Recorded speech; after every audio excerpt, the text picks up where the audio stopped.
quais ou as principais ou a parte mais gratificante de ter um projeto desse em mãos?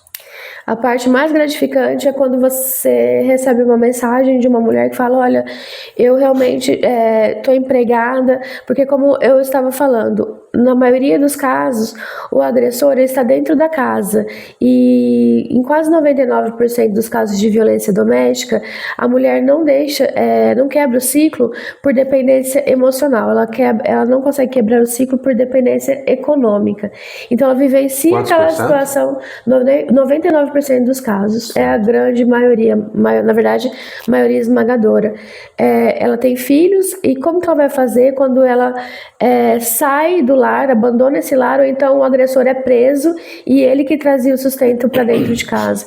Então, quando a gente respalda essa mulher, capacitando ela, reinserindo ou inserindo ela no mercado de trabalho, é a grande libertação dela desse ciclo de violência efetivamente, porque ela não só conseguiu sair do espaço de violência, como ela conseguiu recomeçar a vida dela, independente daquela pessoa que antes sustentava ela, agora ela consegue ser autossuficiente, independente e prover o sustento dela e da família.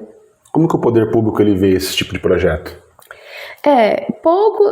Muito se fala, pouco se contribui. Eu acredito que ainda é algo novo e então assim, a gente tem caminhado com tratativas para que o poder público efetivamente cada dia mais busque amparar projetos não só como a OAB para Elas, mas muitos outros que existem. A Igreja Católica agora surgiu com um projeto muito interessante nos moldes do OAB para Elas, que se chama Caritas para Elas. E a gente vê todo esse movimento da sociedade civil, do terceiro setor no combate à violência. E a gente precisava cada vez mais do amparo do poder público. Então, eu acho que é função nossa, sim, enquanto sociedade, enquanto cidadãos, mas é principalmente função do Estado prover esse tipo de proteção e combate à violência. E aí eu acho que o Estado é bem deficitário ainda nesse sentido. Você, enquanto advogada e como presidente desse tipo de projeto, que é muito bonito por sinal e muito importante socialmente, como que você avalia a segurança pública frente a essa problemática? Pois eu acho que a verdadeira segurança para as mulheres, o que eu posso falar sobre a área da segurança pública em relação à proteção feminina é que ainda tem muito a caminhar. Por quê? Uma mulher recebe uma medida protetiva e isso dispara falsos alarmes, por exemplo, de que medida protetiva não é efetiva. E isso não é verdade, porque assim, muitas mulheres ainda morrem com o papel na mão, que é a medida protetiva, e aí gera essa sensação de que medida protetiva não é eficaz. E muito pelo contrário, medida protetiva é muito eficaz. E a Lei Maria da Penha, que é a lei que prevê a concessão das medidas protetivas, ela é uma das 3 melhores leis do mundo, mais moderna e mais eficaz do mundo. O que acontece é a falta de preparo de profissionais para lidar com isso. Então, o que ocorre quando uma mulher tem uma medida protetiva, mas ainda assim ela morre? É que essa mulher, depois da concessão da medida protetiva, ela ainda deveria receber todo o amparo do poder público. Por exemplo, a proteção através da Maria da Penha, a fiscalização do agressor através das tornozeleiras. E aí você vai falar, mas isso existe, não? Sim, na teoria sim, existe a lei que fala que os agressores têm que utilizar as tornozeleiras, porém, na prática, isso não tem vigorado. Aqui, por exemplo, no estado de São Paulo existe a lei, mas só na capital que tem sido implementado isso, não dispõe de tornozeleiras para o resto do estado. Isso faz com que os mecanismos sejam falhos, e aí falha o Estado na proteção dessa mulher. Não que a medida protetiva não tenha sido eficaz.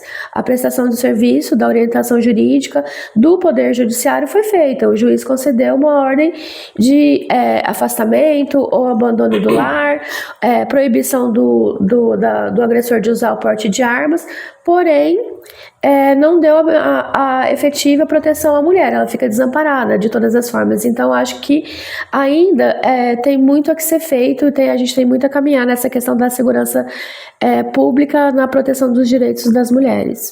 Você acha que a Maria da Penha, ela de fato, e a medida protetiva, ela serve efetivamente, pelo menos, como um fator inibitório? Ou ela falha nesse ponto às vezes? Não, eu acho que a Maria da Penha é uma lei muito completa, muito ampla, eficaz. O que falha é a questão das políticas públicas que não são implementadas. Se a gente implementasse políticas públicas efetivas, a Maria da Penha funcionaria em 100% dos casos, e não é o que a gente vê hoje, né?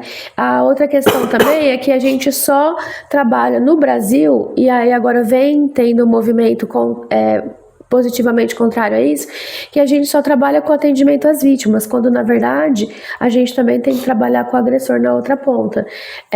Como eu disse, o Brasil é um país machista, é um país patriarcal. Muitos desses agressores, eles replicam comportamentos que eles vivenciaram no lar, eles agridem porque foi a forma que eles aprenderam a lidar com a dinâmica familiar, e às vezes quando se apresenta para esse agressor uma outra forma de lidar com os conflitos, que não a violência, ele pode deixar de ser um agressor. Existem programas hoje que, igual existe o OAB para Elas, que dá o suporte para as vítimas, existe um programa que, por exemplo, chama MEN, Projeto MEN, que aqui na região de São José do Rio Preto, eles fazem esse trabalho... Qual é o nome? Projeto MEN. MEN. Tá. Eles fazem esse trabalho de ressocialização com o agressor, e os índices de reincidência, ou seja, daquele que passou por esse projeto de reeducação, são baixíssimos os índices de reincidência, porque ele aprende a lidar com essa masculinidade, ele aprende a lidar com os conflitos familiares de uma outra forma, e ele deixa de recidir. Isso não quer dizer que esse programa é plenamente eficaz, porque existe o agressor contumaz, que ele sempre vai agredir, que ele é violento, às vezes, porque a gente só fala da violência física, né? Mas existem outras formas de violência, a violência moral, a violência psicológica, patrimonial. E o narcisista, por exemplo, ele é uma pessoa que jamais vai mudar, não adianta ele passar por um programa de ressocialização, é dele, né? Então, mas assim, é uma forma de reeducação, então é muito importante que existam também essa questão de trabalhar com o agressor, não só penalizar ele, né?